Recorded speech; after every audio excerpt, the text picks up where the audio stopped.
Let me ask you something. How many times have you heard this term? Maybe you Googled it. Maybe your doctors told you this.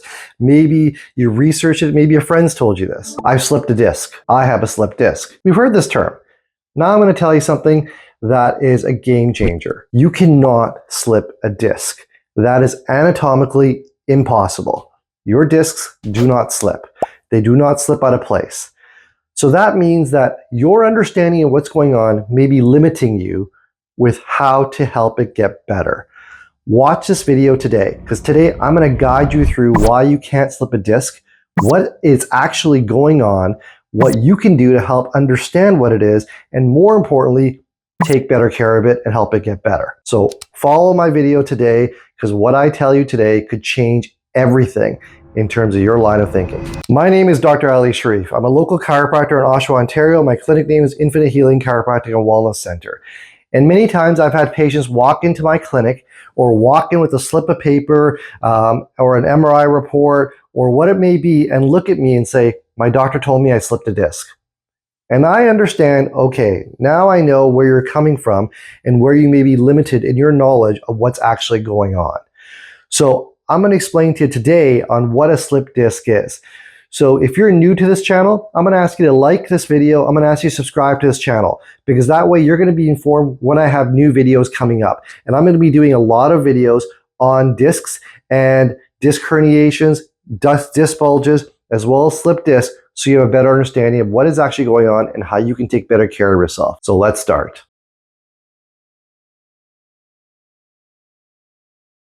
Now let's understand the anatomy of what we're dealing with here. So when it comes to spinal anatomy, first thing to understand is that you have your spinal cord, and your spinal cord is going down the center of the vertebrae.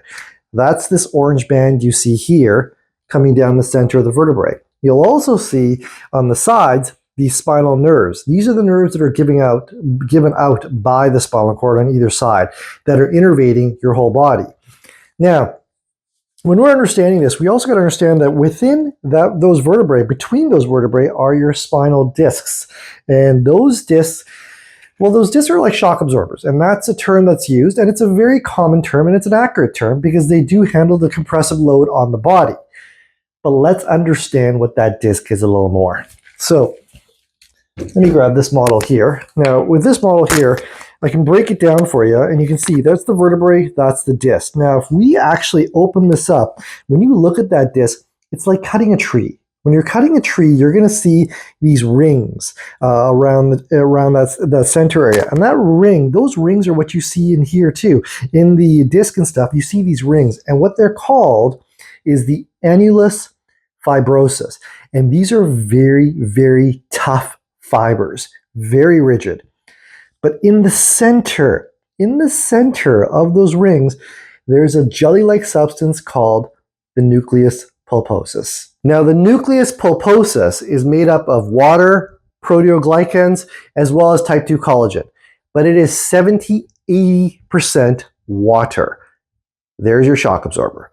That's what's pliable. That's what can go in and out. The annulus fibrosus, those outer rings, they're extremely tough. So they're not the shock absorber part. The nucleus pulposus is the shock absorber part. Now let's understand why that disc doesn't slip. Why it doesn't slip out, slip in, why that doesn't actually occur.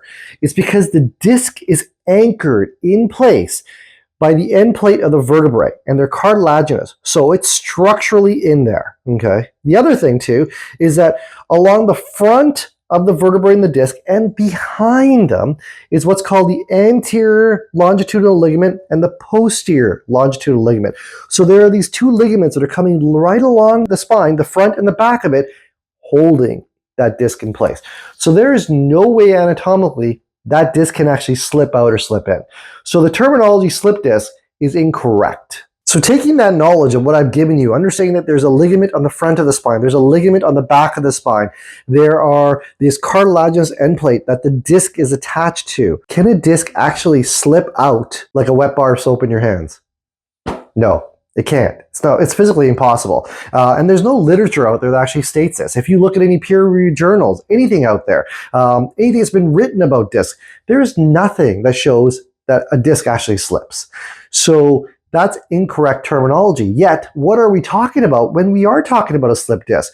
A lot of times we may be referring to a disc desiccation, a disc degeneration, a disc bulge, any of those things. And those all require a different clinical approach on how we're actually dealing with it, which I talk about in a lot of my videos. So then the thinking is, when did slip disc terminology actually come about? How did it even come about? Well, back in the day, I guess we can say this stuff, before there was MRI technology, things like that, they had to go by what they felt and what they thought. So the terminology that came out from a lot of doctors was, you slipped a disc, assuming that the disc could slip right out. There was nothing out there for medical imaging or diagnostic technology to actually verify this, to see this.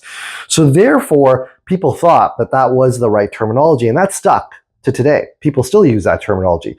Here's the problem with it. The assumption then is that it's going to slip right back in. Okay, so people may not do anything about it, just assuming it will slip right back in. Or they're looking for that quick fix that will just pop that disc back in. And that's not what it really is. And that knowledge, that understanding can get you in a lot of trouble, because you may be looking for that quick fix and you're not going to find anything that's out there. It's going to frustrate you, or you're going to be thinking it's just going to go right back into place, and it won't. And things get worse. And suddenly when it gets worse, it can lead to a lot of other problems. And that can cause pain down the leg, numbness, tingling, back pain, stiffness, inability to do the things you love to do. So the growing concern I have is when this has been going on for a long period of time and somebody walks into my office and saying, I have a slip disc, or I have a bad back and it's been going on. And I always say, okay, let's talk about the time frame. How long have you had these symptoms for? And a lot of times the damage has been going on a lot longer than the symptoms have been occurring. So let's say we've been experiencing it for a month, 2 months, a year, 2 years. Maybe it's been going on for 3, 4, 5 years. So understanding that's very important. Then understanding lifestyle. I have a lot of patients that come from Oshawa, Whitby, Bowmanville, Curtis, and some of them are commuters. So with the commuters, you're going into Toronto, taking that 401, sitting in your car. You could be commuting an hour to get into work, and then an hour to get back home.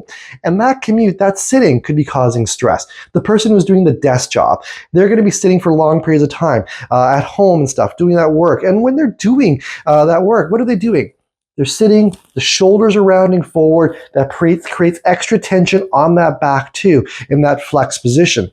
Then you have the person who, let's say at work, they're on their feet, the construction worker, the PSW. All of this is putting a compressive load on that disc. And the worst thing is when it's been unmanaged and it's been going on for a long period of time, it can only get worse. And when it gets worse, all kinds of other symptoms can occur. As I spoke about, pain going down the leg, shooting down, numbness, tingling, the back getting weaker, the legs giving out on you, getting weak. But then it could also be the arms. Pain down the arms, into the hands, the fingers, numbness, tingling, losing grip strength, dropping objects.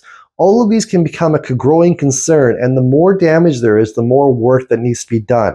So when somebody comes into my clinic, I will never just throw them on the table and start adjusting them after doing a history. I need to get a good analysis of what the problem is and an understanding of what we're dealing with, especially if they're coming in with the diagnosis of a slipped disc. Well, I know there's no way that disc could have slipped. So I have to understand what is actually truly going on. So I would do like a physical assessment. I would do neurological testing if needed, orthopedic testing. I do a computerized spinal scan in my clinic, which helps me understand that nervous system and how that nervous system is functioning. And I do my own x-rays in the clinic too. I have my own x-ray facility. So in that clinic, in my clinic, I can do the x-rays, I can view the x-rays, I can mark the x-rays. And I know the x-rays are done exactly the way I like them to be done. So I can analyze and see where the issues are. Now, with anybody that comes in, I'll also want to use specific techniques on how I want to address that problem and the issue. And I do a lot of different chiropractic techniques in my office. And you can always watch my videos that talk about the different techniques that I do when it comes to adjusting a patient, to understand how I can deal with the problem that's there effectively and get them to a state not only where they're feeling better, but more importantly, they're functioning better. So it's important to understand that no chiropractor can ever promise to put a disc back into place. And nobody should ever say that, because that's not even possible, because the disc never slipped out of place.